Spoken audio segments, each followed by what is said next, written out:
just inbound, and that's it. There's a new NBA champion, and it's a team from Toronto, Canada. We, the North, are now we, the champions. The Raptors, the 2019 NBA champs. Mike Breen just wrapped up his 14th straight year calling the NBA Finals, and he joins us here in the studio. Mike, it's always great to see you. Billy, let's get the criticisms out of the way. Am I dressed okay? No, you violated already. What are we doing? One time I had my hat on, I got ripped for that. There's no coat here. There's no coat. I wore a coat. Look at you. We don't wear coats here. He's sponsored all of a sudden. This guy's got a sponsor for his clothes. Big time. Unlike you wear sponsors all over your clothes. No, I don't. What, are you on the tour now? I mean, what are we doing? The Prince's okay. shirt. Like Prince of Morocco. Great to see. So, you rehearse what you're going to say before it happens? Like, do you have a sense of what you're going to say when the Raptors won the title?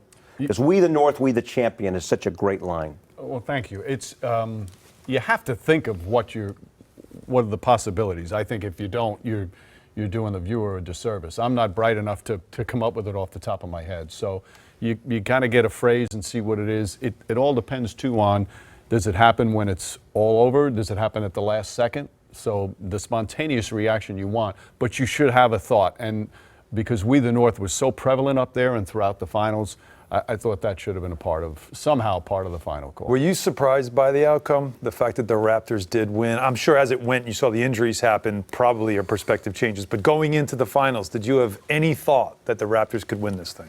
It wouldn't be a shock, but I didn't think they were going to win. And I didn't think they were going to win even if Durant never came back. Wow. I thought Golden State would still win. They got better every round. They got better all season. I thought in a lot of ways that we underestimated the team because the Bostons and the Phillies and Milwaukee's were the sexier pick. Mm-hmm. Toronto was just, they're superstars, this quiet guy who just goes about his business, and every single month they just got better and better. Mike, we were talking about it. I was riveted by these finals. I was just captivated as a fan. Couldn't wait for every single game. Was watching with my family. Really wanted a Game 7. I mean, you've done a ton of finals. Where do you think this finals ranks as far as just overall quality and appreciation as a fan of basketball, which you are, compared to some of the other finals you've done? It was one of the more memorable ones for sure, and some of that was the drama, the injuries, and how it changed the perception, how it changed each team. The fact that you had a box and one in the NBA Finals that was used for the first time by that team. They never worked on it. Then they had a triangle and two. I mean, just Wally uses that in CYO. I remember that in high school. I saw plenty of those in high school. He saw triangle and two with two guys on him. Yeah, oh, boy. So it's from that standpoint, there was so many different things, so many different narratives and individual stories as well. But there were also a couple of stretches.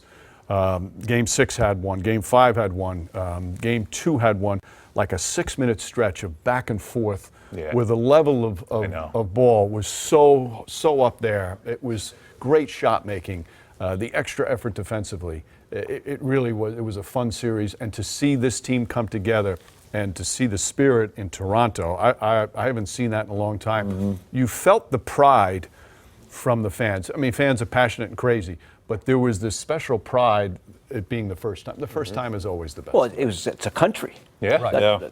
Not just a city, it's a whole country. I mean, everyone was watching, too, up in Canada. Everyone. And I remember the first year doing games at the Sky Dome when Toronto was terrible, and the fans would sit there and they'd do the golf clap. Polite applause. When their team scored. And, the old story of, they hand out those waving sticks. Yeah. So they had the sticks for the first home game. And they gave it to the fans, and Toronto was shooting at the basket, and the fans are waving it at their own team. So they didn't quite grasp. No, you can't do the thunder sticks when it's your team shooting the free throws. Have you ever experienced a finals, and I know we probably haven't experienced an off-season like this since 2010, where it almost felt a bit overshadowed, not entirely, but a bit overshadowed by all the talk of what's going to happen in the off-season because of all the free agency talk and trade rumors and everything else? Well, because the two star players on each team, Durant and Leonard, with that question mark going on. And that was, to me, that's the other thing. Kawhi Leonard put on a clinic of how to handle that. Now, he doesn't talk anyway, but when he was asked about it during the season, he so quietly dismissed it, and his ability to put that aside, his future aside, and focus on this team and coming back from what he had to come back with the injury and the criticism that he faced. I don't know if I've ever seen a player that has that unbelievable focus, never plays backwards. Everything is about moving on to the next play. He's got a mental strength to him that's Jordan-like and Kobe-like and the great players. He's right up there with that mental focus. See, I didn't even think about that. I wanted to get to the point where I was just enjoying the basketball, the shot making, the games, that all that speculation, all that noise that you worry about all the time. But you're a robot. You don't operate that way. Worry about that stuff. I understand. You just the rest of us with human emotion actually think about these things. Basketball. But everybody, that's what this finals Wally, brought. It was epic. The story basketball. It was, but when you look at Durant's injury and the implications that's going to have for the future, Yes. I mean, when your focus is a game, but you're covering the series, what is that position does that put you in as a play-by-play announcer when all these things outside the game, off the court, are so important? Well, I felt once the game started and it was going with Wally and that, you really, for the fan standpoint, you've got to focus on the game. They have all the debate shows, all the talk shows, the pregame, the halftime, to deal with the other stuff. If it had some kind of an impact in terms of what was going on the floor, then to me it needed to be addressed. But overall, the games were so riveting for the most part,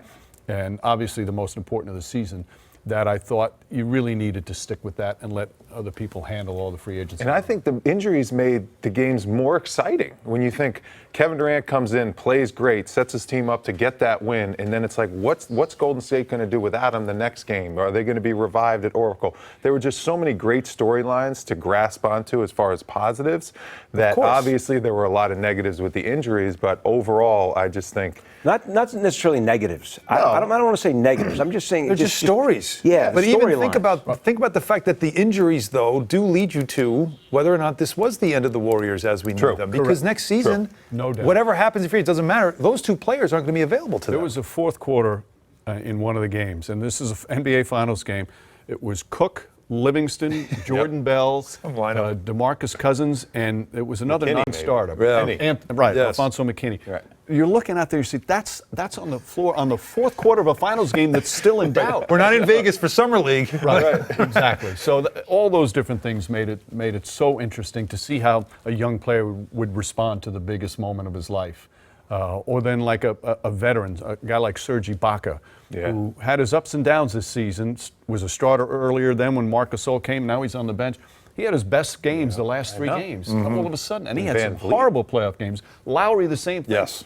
He starts the playoffs with a donut. Donut. He was 0 for 11 in the first game of the playoffs, and then he puts on that brilliant performance in the clincher.